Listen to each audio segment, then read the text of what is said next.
नमस्कार दोस्तों। मिल्कीपुर विधानसभा उपचुनाव के परिणाम आने के बाद समाजवादी पार्टी की हार हुई। 61,000 से ज़्यादा वोटों से अवधेश प्रसाद के बेटे अजीत प्रसाद इस चुनाव में हार गए।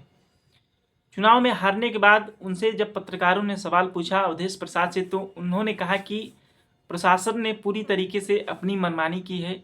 डीएम, एसपी और जो कुछ भी यहाँ के आला कमान अधिकारी रहे, मैंने वोटिंग के दिन ही उनसे तमाम प्रकार के संपर्क साधने की कोशिश की। कई प्रकार की जो शिकायतें मिली, गड़बड़ियाँ मिली, चुनाव से संबंधित बूथों पर जो कुछ हमारी शिकायतें थी, उनका किसी भी तरीके से निस्तारण नहीं किया गया। भाजपा ने यह चुनाव अपने सत्ता के दम पर, अपनी गुंडाई के दम पर, अपने पुलिस प्रशासन के दम पर यह चुनाव जीता है। समाजवादी पार्टी के वरिष्ठ नेता उदयवीर सिंह, जब उनसे भी एक जर्नलिस्ट हैं अनिल यादव, उन्होंने पूछा मिल्कीपुर विधानसभा उपचुनाव के परिणाम को लेकर, तो उन्होंने भी यही कहा कि यहाँ की प्रशासन को एक अच्छा इनाम देना चाहिए।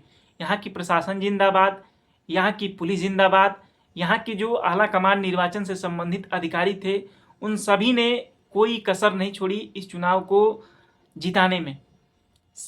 और समाजवादी पार्टी के जो वोटर्स थे, जो कार्यकर्ता थे, उनको डराना, धमकाना, तमाम प्रकार की धमकियां देना, स्टार्टिंग से लेकर उन्होंने चुनाव के अंत तक सभी प्रकार के कुकृत्य किए। जो लोग संविधान में आस्था थोड़ी बहुत भी रखते हैं, चाहे वो भले ही भाजपा के सपोर्टर हैं, उनको ये बात पता है कि भाजपा ने चुनाव किस प्रकार से जीता है। थोड़ा सा भी उनके अंदर जो संविधान के प्रति सकारात्मक सोच होगी, तो वो अपनी अंतरात्मा से पूछें कि वो लोग कैसे चुनाव जीते हैं।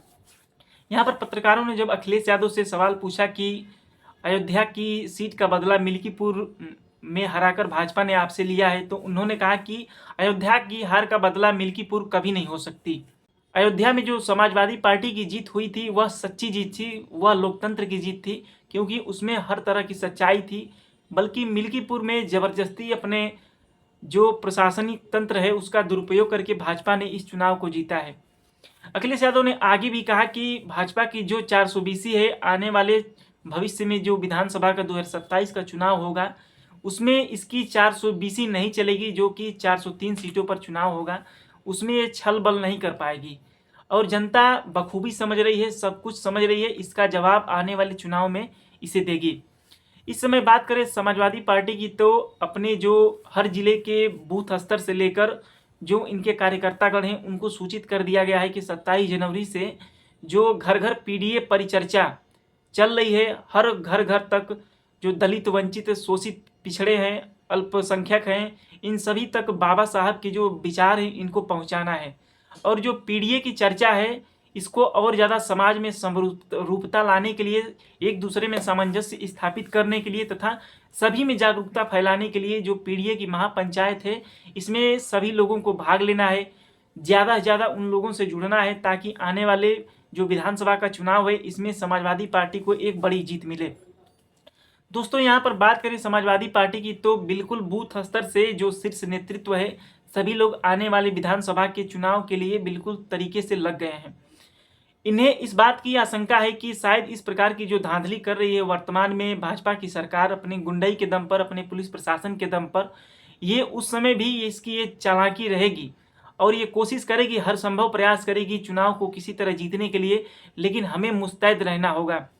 दोस्तों, मैं आपको ये बता दूं कि ये जो गोडी मीडिया है, इसने तमाम प्रकार के जो र्यूमर फैला रखे हैं, तमाम प्रकार के एग्जिट पोल्स में अपने जो उसने दिखा रखा है, या सारे जो एग्जिट पोल्स हैं ये धड़ाम होंगे। अखिलेश यादव ने कहा कि एग्जिट पोल्स हमेशा सत्य नहीं होते हैं, कभी कभी ये असत्य भी होते हैं। जैसा कि लोकसभा जो चुनाव था पिछला, उसमें किस प्रकार से बढ़ा चढ़ाकर 400 पार, 400 के पार जो आंकड़ा दिखाया गया था, लेकिन अंत में रिजल्ट क्या हुआ? समाजवादी पार्टी ने अच्छी सीटें जीती। अभी तो सपा की जो पार्टी है, मेरा मानना है कि 5 से 6 सीटों पर दो धांधली प्रशासन के द्वारा की गई, नहीं तो 4 से 5 सीटें और जीती। तो दोस्तों, कैसी लगी आपको ये वीडियो, और कैसी लगी सपा की जो वर्तमान में चल रही है पीडीए परिचर्चा, हर गांव के, हर बूथ लेवल से, हर ब्लॉक स्तर से, हर घर घर तक doctor B are Ambedkar ji के विचारों को पहुंचाने के लिए, लोगों में जागरूकता पैदा करने के लिए, जो अपने पिछड़े, दलित, वंचित, शोषित समाज है, इन सभी को एक जो है ना फ्रेम में ढालने के लिए समाजवादी पार्टी की तरफ से काफ़ी ज़्यादा ये कोशिश की जा रही है। देखते हैं कितनी सहायता मिलती है, कितनी मजबूती मिलती है पार्टी को आने वाले विधानसभा के चुनाव में। लेकिन मैं आपसे यह आग्रह करूंगा कि जो जहां से भी हो, हर स्तर से वहां के लोगों से मिलकर, मिलजुल कर, घुलकर सामाजिक समरूपता बनाते हुए आपस में जो संगठन के कार्य हैं इसको एक दूसरे से इकट्ठा करके, संगठित करके समाज को मजबूत करें और आने वाले विधानसभा चुनाव में मजबूती के साथ पार्टी का साथ दें। मिलते हैं फिर अगली वीडियो में। यदि वीडियो पसंद आई हो, अच्छी लगी हो तो दिल से लाइक और एक सब्सक्राइब करिएगा। नमस्कार।